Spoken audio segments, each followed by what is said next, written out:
राधे राधे दोस्तों, बोलिए शंकर भगवान की जय।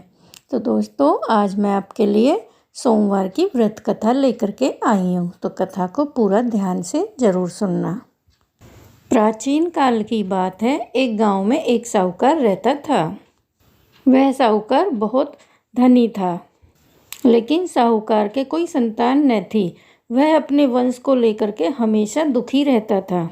साहूकार भगवान शिव को प्रसन्न करने के लिए सोमवार का व्रत किया करता था और व्रत के दौरान भगवान शिव और माँ पार्वती की पूजा किया करता और शाम होने पर शिवलिंग पर दीपक जलाता था। साहूकार की इस प्रकार पूजा अर्चना को देख करके एक बार माता पार्वती ने भगवान भोलेनाथ से कहा, हे प्रभु, यह साहूकार आपका परम भक्त है। हर सोमवार को यह आपकी विधि विधान से पूजा करता है। मुझे लगता है कि आपको इसकी मनोकामना पूर्ण करनी चाहिए। शिवजी ने पार्वती जी की बात को सुनकर कहा, हे गौरी, यह संसार एक कर्म क्षेत्र है। जैसे एक किसान अपने खेत में बीज बोता है तो उसे कुछ समय बाद एक पेड़ मिलता है, ठीक उसी तरह इस संसार में जो आदमी जैसा कर्म करता है उसको उसका वैसा ही फल मिलता है। फिर भगवान शिव ने कहा कि इसके कर्म में संतान सुख है ही नहीं। लेकिन माता पार्वती ने भोले भंडारी से दोबारा आग्रह किया और कहा कि हे नाथ, फिर भी आप इसकी मनोकामना पूरी कर दीजिए। यह आपका परम भक्त है।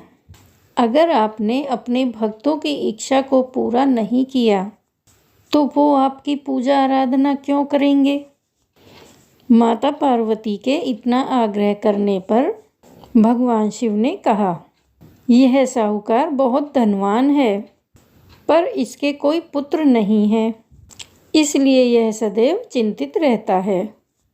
किंतु इसके भाग्य में संतान योग भी नहीं है। किंतु तुम्हारे आग्रह करने पर मैं इसे संतान प्राप्ति का वरदान दे देता हूँ। लेकिन इसका जो पुत्र होगा वह केवल 12 साल तक ही जीवित रहेगा। फिर एक दिन रात को शिवजी भगवान ने साहूकार को दर्शन दिए और उससे स्वप्न में कहा कि उसे पुत्र रत्न की जल्दी ही प्राप्ति हो जाएगी, लेकिन उसका पुत्र लंबी आयु का नहीं रहेगा, बल्कि केवल 12 वर्ष तक ही जीवित रह पाएगा। इस बात को सुनकर के साहूकार न तो ज़्यादा खुश ही हुआ और न ही ज़्यादा दुखी हुआ। इस बात को सुनकर भी साहूकार ने अपनी पूजा अर्चना उसी तरह जारी रखी और कुछ समय के पश्चात साहूकार की पत्नी गर्भवती हो गई और उसने एक सुंदर बालक को जन्म दिया। बालक के जन्म से घर पर हर्ष और उल्लास का माहौल था, किंतु साहूकार खुश नहीं था, क्योंकि साहूकार को यह पता था कि उसके बालक का यह जीवन केवल 12 वर्ष का ही है और साहूकार ने यह बात किसी को भी नहीं बताई। जब साहूकार का बालक 11 वर्ष का हुआ तो साहूकार की पत्नी ने कहा कि अब इसका विवाह कर देना चाहिए, किंतु साहूकार ने मना कर दिया और उसे पढ़ने के लिए काशी भेज दिया। फिर साहूकार ने बालक के मामा को बुलाया और पैसे देकर के बालक के साथ काशी जाने के लिए कहा। साहूकार ने मामा भांजे से कहा कि रास्ते में काशी जाते हुए ब्राह्मणों को भोजन करवाते हुए और यज्ञ करते हुए ही जाना। और फिर मामा भांजों ने ऐसा ही किया।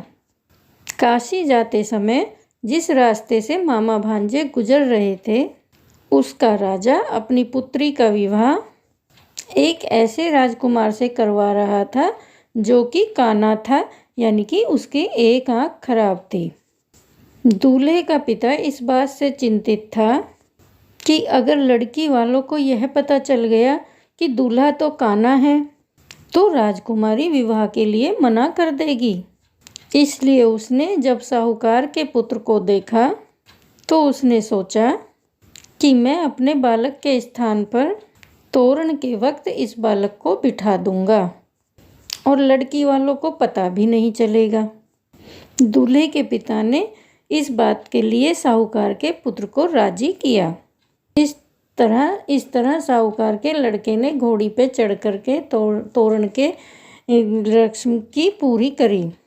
तोरण के बाद जब फेरों की बारी आई, दूल्हे के पिता ने साहूकार के पुत्र से अनुरोध किया कि वह दुल्हन के साथ फेरे ले और जब विवाह संपन्न हो जाए तो इस बात को किसी को ना बताए। उसका मामा भी राजी हो गया और विवाह समारोह भी निपट गया। और शादी संपन्न होने के बाद मामा भांजे काशी के लिए चल पड़े।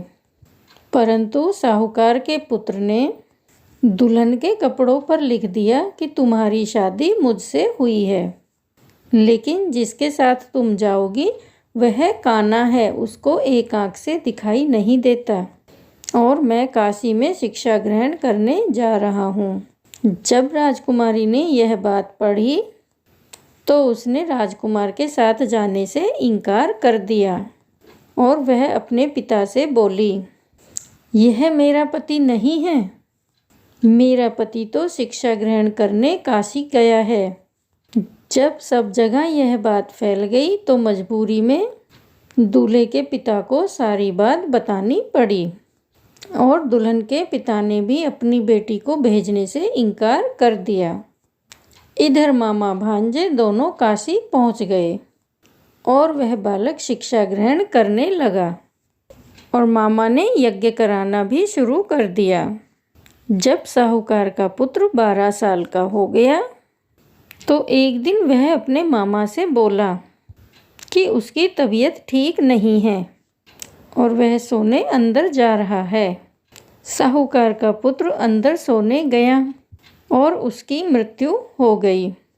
कुछ देर के बाद जब मामा अंदर पहुंचा तो उन्होंने अपने भांजे को मरा हुआ देखा तो वह बहुत दुखी हुए, परंतु वह रो नहीं सकते थे वरना उनका यज्ञ अधूरा रह जाता।